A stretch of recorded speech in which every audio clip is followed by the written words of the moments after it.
Today we're going to talk about the hidden health threat that's worse than weight gain and how to stop it. So, first of all, can you stand up from a chair without using your hands? Try it right now. Just do it 5 times in a row. And if you're breathing harder than expected or your legs feel shaky, your body may be sending you a message. Your muscles are not as strong as they once were, and that quiet loss of strength could be reshaping your future. Now, muscle health is not just about how much you can lift. It's the difference between living independently and relying on others. Strong muscles regulate metabolism, they protect your balance, and shield you from chronic diseases. They are a built in safety net when life throws you a curveball, helping you recover from illness and injury. Yet, as adults age or get wiser, a slow and silent process called sarcopenia begins to erode this protection. Bit by bit, your muscle fibers shrink and vanish. What starts as small inconveniences, needing help to maybe open up a jar lid or gripping the rails for on stairs, for example, or can snowball into what would falls basically, or hospital stays, and a permanent loss of independence. So think of your muscles as a retirement account. The strength you build and maintain over the years is a savings fund you will draw on later in life. Each workout and healthy meal is a deposit. Ignore it, and withdrawals will outpace your deposits, leaving you without reserves when you need them most. Now, in the next few sections we're going to talk about, you will learn how muscle loss develops, why it matters, and what you can do to stop it now. You will also discover how to measure your muscle health, how to build and preserve strength at any age, and how nutrition can amplify your results. Now, sarcopenia, the age-related loss of muscle, begins quietly in early adulthood and speeds up around age 65 to 70. At first, you may not notice that stairs feel harder or jar lids tougher to open, but over time, those small struggles turn into major losses of independence. So what are those forces behind the muscle loss? There's a few. Hormonal changes, right? So lower levels of testosterone and growth hormones slow the repair. You have what we describe as anabolic resistance. So older muscles respond less effectively to protein, making it harder to build new tissue. Next, you have chronic inflammation. You have low-grade inflammation steadily breaks down muscle. Then you have neuromuscular changes. So nerves deteriorate, leaving muscle fibers without the signals they need to stay active. Also, physical inactivity. A sedentary lifestyle accelerates all of that above that we just described, creating a downward spiral of weakness. And it's a vicious cycle, right? These forces just feed off each other. Weak muscles lead to less activity, which worsens hormonal shifts and inflammation, further accelerating your muscle loss. But there is absolutely good news.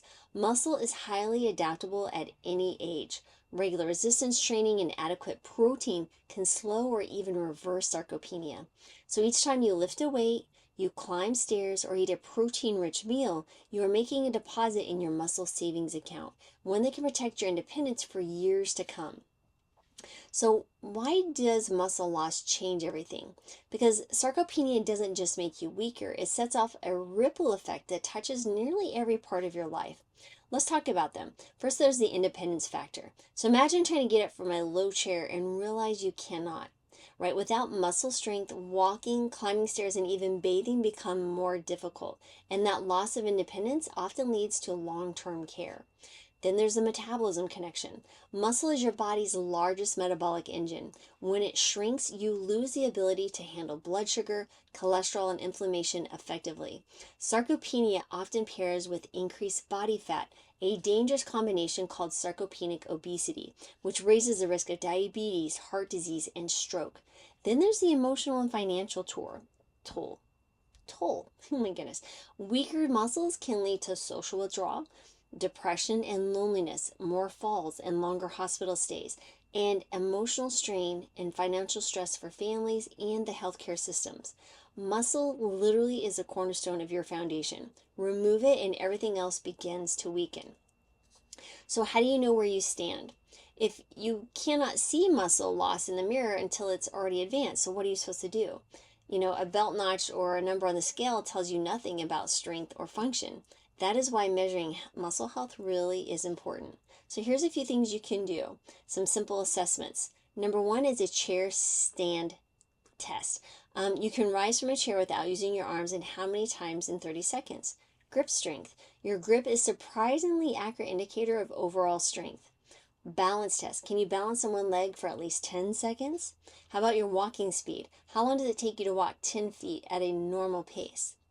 Body composition measures. So body fat percentage. Healthy levels are generally under 38% for women, according to some studies. Some will even push that lower to closer to 31, 32, and then 27% for men.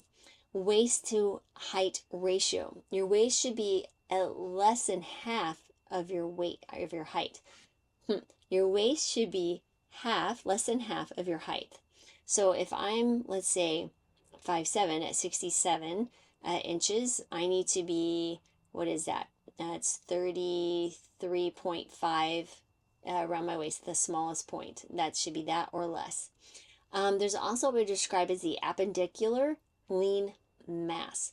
So if you have access to a DEXA scan, and this is not your traditional DEXA scan for your bone, like your hip and back bone density, this is actually one measuring your muscle in your arms and your legs. So used together, these assessments can really give you kind of more of your complete picture. And they tell you how much muscle you have, and more importantly, how well it works. So now what do we do to build and preserve muscle for life? Well, I want you to think about a thing. So picture yourself walking on a winter sidewalk, right? Your foot slips. Do your legs catch you, or do you fall down really hard?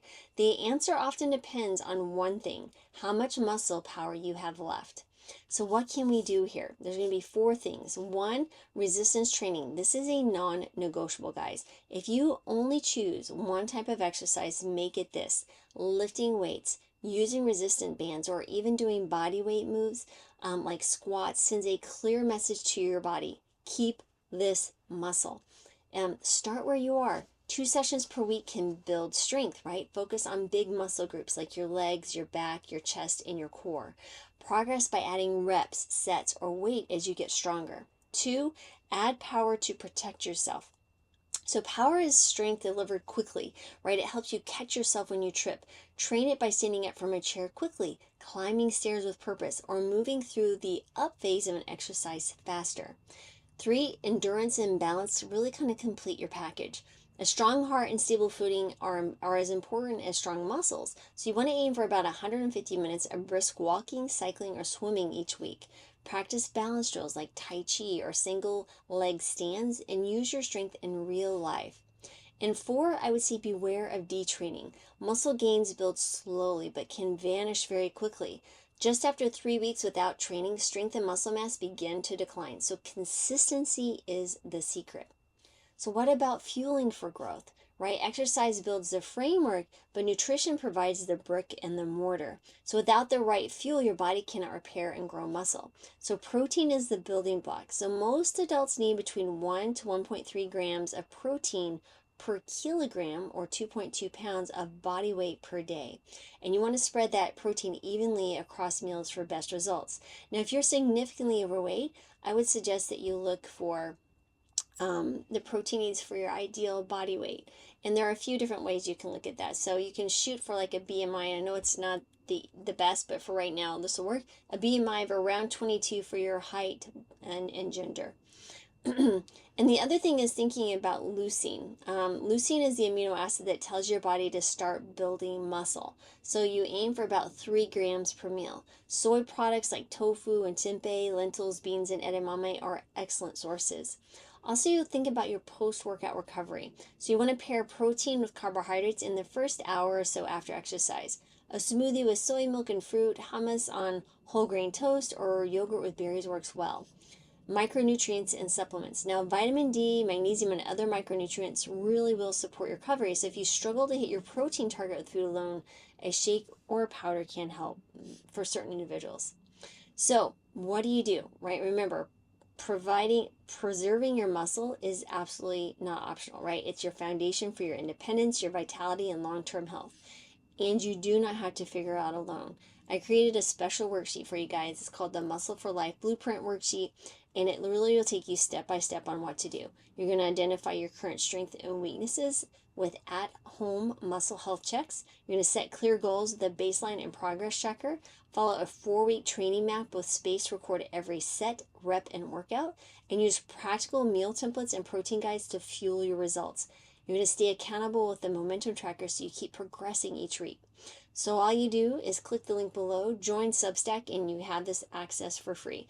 Just click the link below. It'll take you right actually to also the written component of this video, so you can even read it if you were quickly taking notes. It's all written out for you. Again, join Substack and you will get that download for free. And I'll talk to you later. Hope to see you. I'm Dr. Lori Marvis.